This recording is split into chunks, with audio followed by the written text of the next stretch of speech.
It was after Taxigate, actually. I don't know if anybody at home remembers when Pardews was manager of West Brom, and we went off to Barcelona, and there was a incident that happened with a taxi and a few players and all that kind of stuff. We're at one point I'm gonna have to get the lads into a podcast. Been saying this for a couple of years, well, a year now. Yeah, but I need players to retire, I think, before they can tell their side of the story. Because this is one of the best stories I've ever heard. Oh, this is for sure my favourite football story of all time. It's I've tried to get it out. It is world class. They're not having. Everybody's tight-lipped, man, and I need to get every single member of that Barcelona Taxigate and everybody go through it. All right, we'll do it one day. So anyway, right. So it was the week literally after Barcelona. We'd just come back. The players that had got in trouble. Everybody knew who the players were that had got in trouble. Anyway, Johnny Evans was the only one really who was starting week in, week out of the lads that got in trouble, basically. So we're sitting down, about to do the team meeting. Sorry, we're doing the team meeting, and Pards puts the team starting 11 on the screen, and this is on the Friday afternoon after training, and Johnny Evans is starting. Basically, bearing in mind he had just been involved in all this taxi Nearly scandal. said something then, didn't you? Yeah, he'd just been involved in all this taxi scandal, all that kind of stuff, and he was straight in the starting lineup. Yeah, no other players that were involved were in the starting 11, but Johnny Evans was. And Alan Neom, who centre back, he was a really good lad actually. I loved Alan; he was class. He thought he was starting because he was the centre back. He was next in line if Johnny's not fit or whatever or not selected. So anyway, he puts the starting lineup, and Alan Neom is sat there, and he is obviously absolutely fuming, and I mean raging, right? So he's got this plastic water bottle, and it's like he drank all the water out of it at this time, but he had left like a little bit of the lid off, a little bit, so air could get out of it. I'm trying to paint it as good as I can. It's brilliant, honestly. And all of a sudden he starts like scrunching it. And you think a plastic water bottle, when you're in a team, like a room of 25 lads, and it's just the manager talking, it's quiet, right? Yeah. He's scrunching, and he's really scrunching now, right? And everybody's looking, going, "What's he doing? Like, what's happening here?" Like scrunching to the point where eventually Alan Pardews has to turn around and go, "All right, Alan," and Alan went, and he just keeps scrunching, and everybody's like, "Oh, he's going to say something. He's going to explode here. He's got to explode here," and he went, "No," and Alan went, "Okay, well, what's your problem?" And he went, "You're a shit guy, and you're a shit manager." Oh my God! No, he did. Oh, he did. Oh, he did. You're a shit guy. You're a shit guy, and you're a shit manager. Right? What a line! And every one of us is just going, "Oh my God, this is incredible! This is incredible!" And Pards just didn't know what to do. Pards was just like, I don't know what to do with this. You're a shit guy. I don't know what to do with this. Yeah. So I think Alan's just got up and gone out, and the meeting's kind of just been like, right, we'll do this later, lads, or something. Mate, it was ridiculous. Every one of us is just like, oh my. And then did the WhatsApp group blow up after that? Oh, mate, we're straight back in the changing rooms, and everybody's just going, what on earth has just gone on? This is ridiculous. Alan Neil, the WhatsApp group has been renamed Shit Guy. Oh, it was outrageous, honestly. But we need to get the Taxigate crew on and do a podcast of it, and everybody tell their side of the story. That's unbelievable. I remember Keith Beacock, are you really sure you want to go there? You know, if you wait a little bit longer, there might be a bigger club. But I was like, West Ham, my God, I'm not going to get bigger than West Ham. Probably more, there was a bit of a thing in my head about West Ham anyway, in terms of the love for them. And I ended up on gardening leave, watching Trevor Brooking win most weeks, thinking, thanks, Trevor, that's nice. And going, oh dear, you know. So I opened up at West Ham. West Ham fans were very much... Yeah, good, great, done great already, but this is West Ham. We want Trevor. And I walked into that changing room with some real senior pros who had been in the Premier League for the last 5, 6, 7 years or whatever, and did not want to play in the Championship. No interest in being at West Ham. I won't mention any names. They wanted to be back in the Premier League where they belonged, and I get that. I had to kind of cut through which ones were going to be some of them senior ones who wanted to be with me, and those who definitely didn't want to, and try and move them, shift them away. But they were doing damage on the training ground, you know, so what senior pros can do, you know, talking down to me and trying to make it problematic for me and my coaches. Okay. And we managed to get a young side together, build a side, and we missed out, went all the way to the playoff final and missed out. I think there was more chance of me getting sacked after the playoff final. And I managed to survive that. That first part of the season, we didn't go well. And we wasn't near the top. We were like, oh, but we had a young team. And I knew that the chief executive there, Paul Aldridge, and the owner, they didn't really have the money to sack me, bring another coach in and start bringing new players in. They didn't. So I never really felt that my job was on the line. I felt, no, we'll be right, and we could just get going. And we did. We just got going. We had momentum going in the playoffs, and that is massive. It was a real kind of good team. It was very similar to the Crystal Palace team that I played in. I wasn't part of their sort of little bear pit that they had, but it was a different, same sort of feel to it though. Hunger, Rio Coca, Zamora, Marlon Edward, people like that. It was a real kind of like camaraderie between them. We'd done a real good job on Preston. They were, I think, a better team than us in terms of the way they played. Everybody knew what they was doing. They did this certain tactic and we subdued it completely. And they didn't really threaten us at all. We had one clearance from the goal line that was kind of as close as they come. But it was an amazing game for us. And the feeling of winning a playoff final was the same as getting promoted at Crystal Palace. Probably the two best feelings I've ever had. And that summer, I remember just thinking, wow, it's going to be amazing. You know, when you're at a club like West Ham and you've got that stadium, you know you've got a chance home games. You just know, because the atmosphere is going to give you that extra player at times. Okay, we're a relatively young team, but we still got the fans to go and attack some of these big teams, and that's what we tried to take.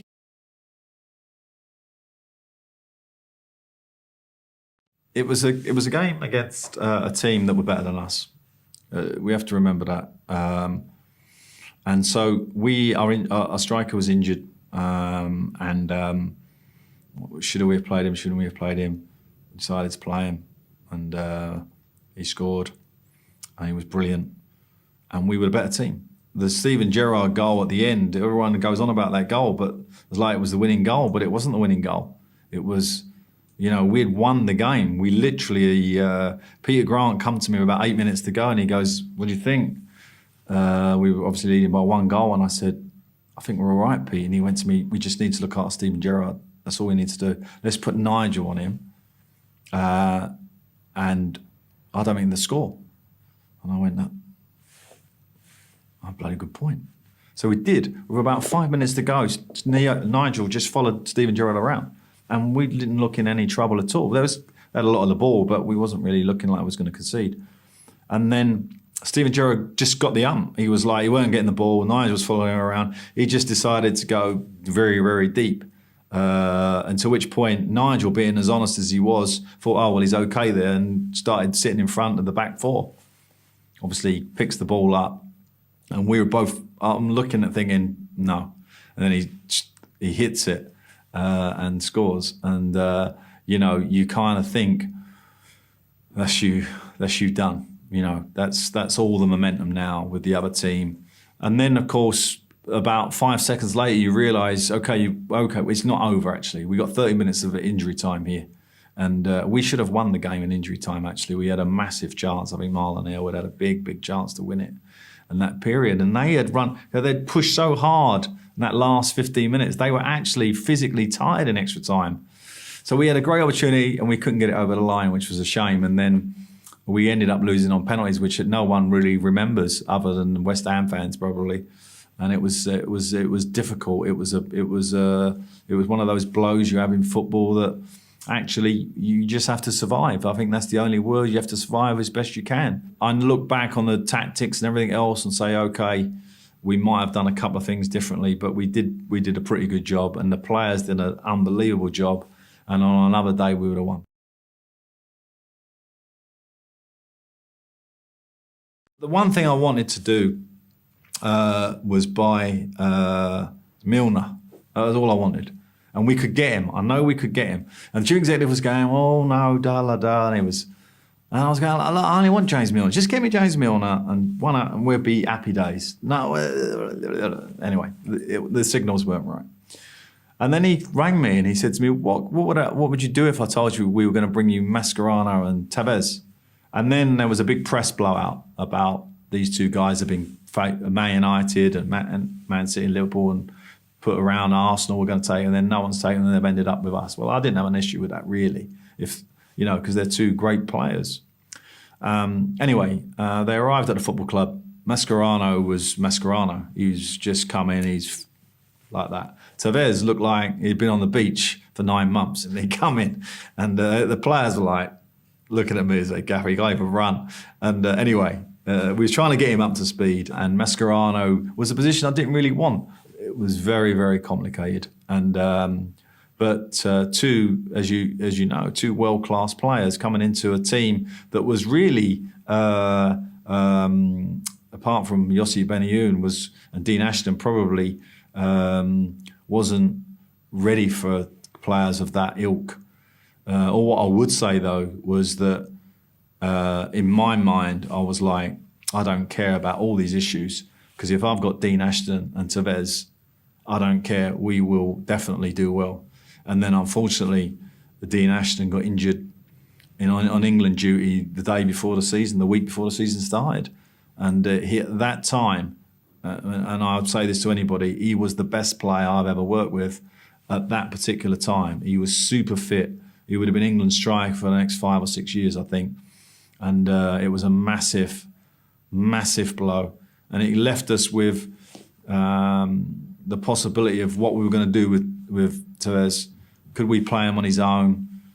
Of course he can do that, but at that time he couldn't, because he just wasn't physically possible to do. So it caused a lot of problems.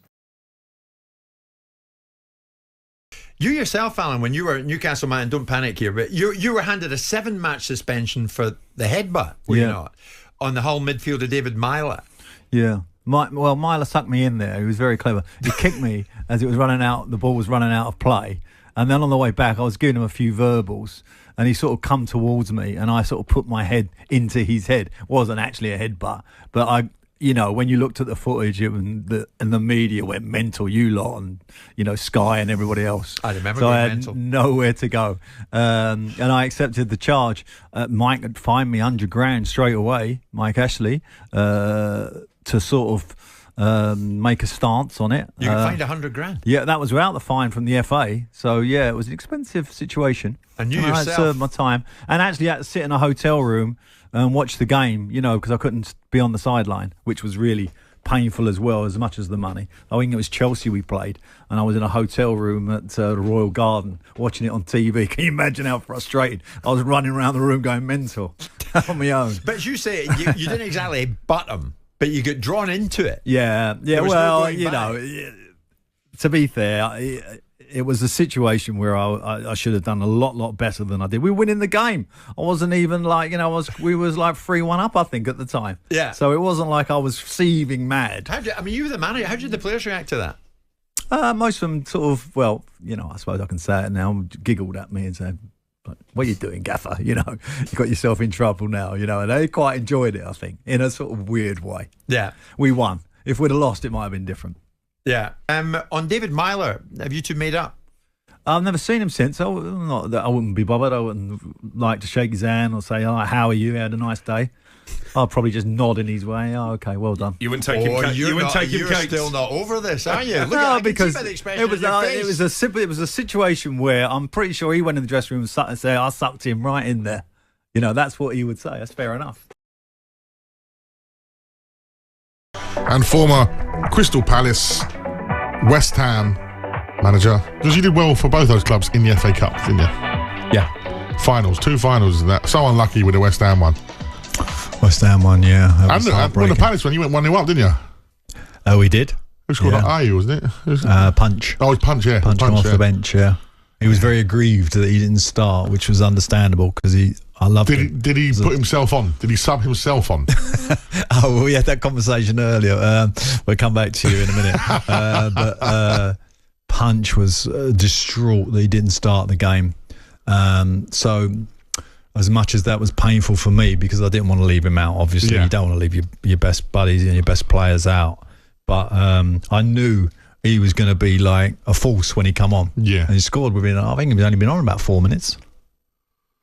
And did he turn around to you and go, shoulders go, "That's what I should have started"? I think he was probably going to do that, but they all jumped on him to stop him doing it before he give me the look and say, "You should have started me," And of course, I was too busy dancing. Remember, I dance. Your dance probably was more memorable than the whole game.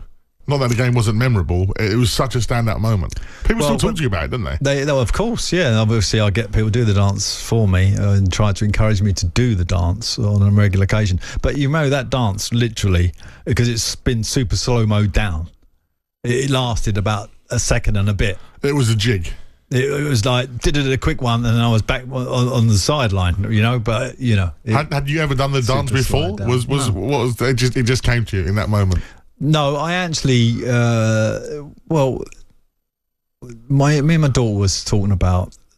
I was trying to imitate my daughter a little bit prior to the cup final, and I think that was in my brain a little bit, you know, because obviously tension and everything else. I was so, you know, we got a goal, so excited. Did you see Glasner's yesterday done the David Pleat one, didn't he? The thing, and it's strange what happens when you score. You're so elated.